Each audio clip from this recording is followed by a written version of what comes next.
नर्मदे हर। आप सभी का मेरे चैनल पे बहुत बहुत स्वागत है। आज हम दशरथी के व्रत की कथा सुनेंगे। यह व्रत दशहरे से आरंभ किया जाता है। नवमी के दिन जवारे बोते हैं। दशहरे से पूजन आरंभ होता है, जो कि करवा चौथ को संपन्न किया जाता है।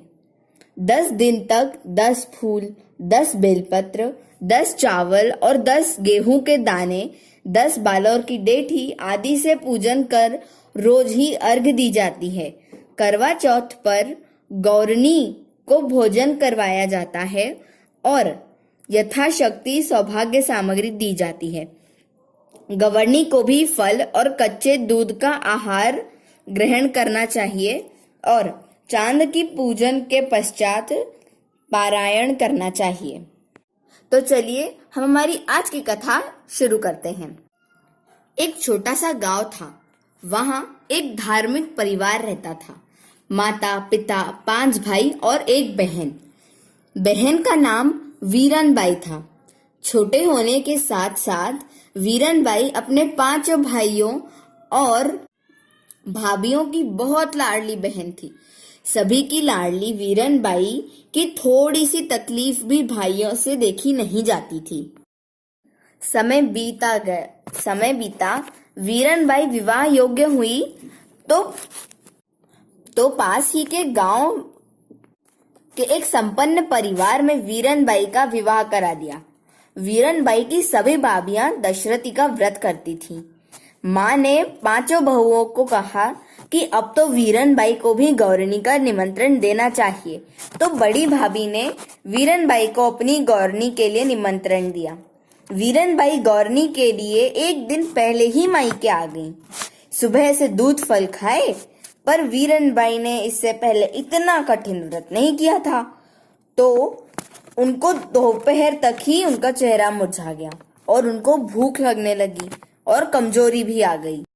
भाइयों ने जब वीरनबाई को ऐसी अवस्था में देखा तो बहुत दुखी हुए और कहने लगे कि ये कैसा व्रत है, इतना कठिन, कहीं बहन को कुछ हो गया तो।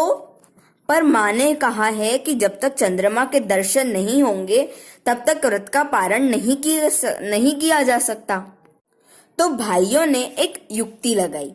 बहुत सी लकड़ियां, कंडे एकत्रित किए और उसके धुएं में छलनी से आमासी चंद्रमा दिखा दिया और कहा कि चंद्रमा आ गया, सब पूजन कर लो और बहन को भोजन करा दो। पर बड़ी भाभी भाइयों की युक्ति जान गई और पूजन तो कर लिया, बहन को भोजन परोस दिया, पर स्वयं नहीं खाया। जब वीरनबाई भोजन के लिए बैठी और पहला निवाला खाया तो कड़वा लगा, दूसरा भी, तीसरा भी। तब भाइयों ने कहा कि हमारी थाली में से खा दो। भतीजे ने कहा कि हमारी थाली में से खा लो। वीरन भाई ने जितने भी निवाले खाए सभी कड़वे लगे। तो सबने सोचा कि सारा दिन व्रत रखने की वजह से स्वाद नहीं आ रहा होगा। उधर ससुराल में वीरनबाई के पति की तबीयत बहुत खराब हो गई। वो मरणासन हो गए।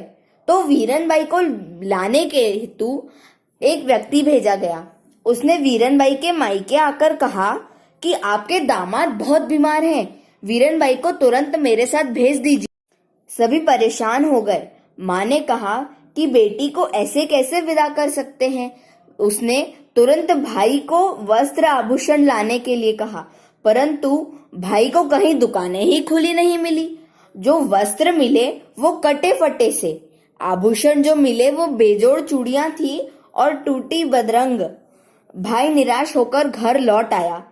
इधर से उधर वो व्यक्ति शीघ्रता से चलने की मनोहार कर रहा था। तो माँ ने कहा कि सब सामग्री घर की बहुओं से एकत्रित करके जैसे भी हो बेटी को विदा कर देते हैं। वीरनबाई जैसे तैसे विदा हुई। जैसे ही ससुराल का गांव आया, प्रवेश करते ही जनमानस ने वीरनबाई को देखकर ही ताने कसना और कोसना शुरू कर दिया कि कैसी बहू आई जो इतनी जल्दी बेटा इस स्थिति में पहुंच गया। घर पहुंची तो सभी ने बहुत बुरा भला कहा। वीरनबाई को अपने निश्चित पति के साथ गांव के बाहर निकाल दिया। वीरनबाई को ईश्वर में अटूट विश्वास था, अतः गांव के बाहर एक जीर्ण शीर्ण शिव मंदिर में पति के अचेत शरीर को रख वहीं रहने लगी। रोज जड़ी बूटियों का लेप करती, नीम की पत्तियों से हवा करती और भगवान शिव का पूजन करती। इसी प्रकार दिन बीतने लगे। 1 वर्ष हो गया और पुनः दशरथी का व्रत समीप आ गया। वीरनबाई अपनी पति की सेवा में लीन थी कि तभी बाहर से स्त्रियों के हंसने खिलखिलाने की आवाज आने आई। तो वीरनबाई ने बाहर जाकर देखा कि कुछ दिव्य स्त्रियां स्नान कर रही हैं। कौतूहलवश वीरनबाई उनके पास गई और कहा कि इतने दिनों से तो यहाँ कोई नहीं आया, आप कौन हैं और यहाँ क्यों आई हैं? तो वे बोली कि हम सब दशरथी का व्रत करने के लिए यहाँ आई हैं। तुम भी चाहो तो यह व्रत लो। पर वीरनबाई ने साधन के अभाव में व्रत करने में असमर्थता बताई। वे तो ये सब सुन के वे बोली कि हम तुम्हारे लिए सारी सामग्री उपलब्ध करा देंगे और हम भी इसी मंदिर में पूजन कर लेंगे। नवरात्रि की नवमी को गेहूं पर 10 बार धमक देकर सभी ने नवमी को जवारे बोए। दशहरे से पूजन आरंभ किया। 10 फूल, 10 बेलपत्र, 10 बालोर की डेठी, 10 गेहूं, 10 चावल, धूप, दीप, भोग आदि सब सामग्री अर्पित की। पूरे 10 दिन तक कथा, आरती, अर्घ सब विधि विधान से किया। जब कथा सुनाई जाती थी तो वीरनबाई के पति भी हुंकारा देते थे। रोज पूजन के बाद वीरनबाई सभी दिव्य स्त्रियों के चरण स्पर्श करती तो वे उन्हें आशीर्वाद देती। दूधो नहाओ, पूतो फूलो। पर ये सब सुनकर वीरनबाई कहती थी कि पति के स्वास्थ्य का कोई परिवर्तन तो है ही नहीं, ये आशीर्वाद कैसे फलीभूत होगा? वे स्त्रियां कहती कि अवश्य फलेगा। सबसे छोटी स्त्री ने कहा कि तुम्हारा पहला पुत्र होगा तो तुम्हें मुझे देना होगा। इसी तरह सभी ने वीरनबाई से एक एक संतान को देने का वचन ले लिया। जब दशरथी का व्रत करते हुए 10 वर्ष हो गए तो वीरनबाई का पति पूर्ण स्वस्थ हो गया और सुखी जीवन व्याप्त करने लगा। कालांतर में वीरनबाई ने पुत्र को जन्म दिया, जिसे वचनानुसार दिव्य नारी को देना पड़ा।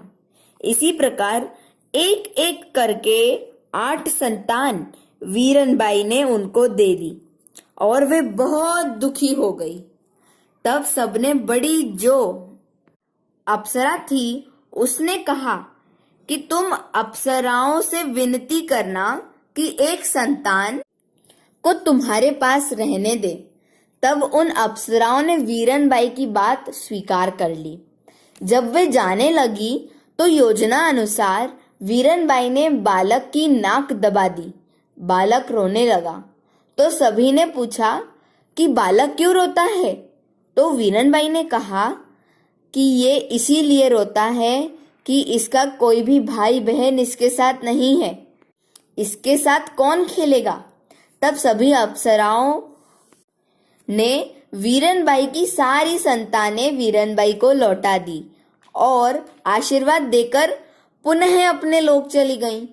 अपने पुत्र को स्वस्थ देखकर वीरनबाई के ससुराल वालों ने भी दशरथी का व्रत किया और उसकी महत्ता समझी और उसके पश्चात सभी परिवार के सदस्यों के साथ वे लोग रहने लगे। धन्यवाद। नर्मदे हर।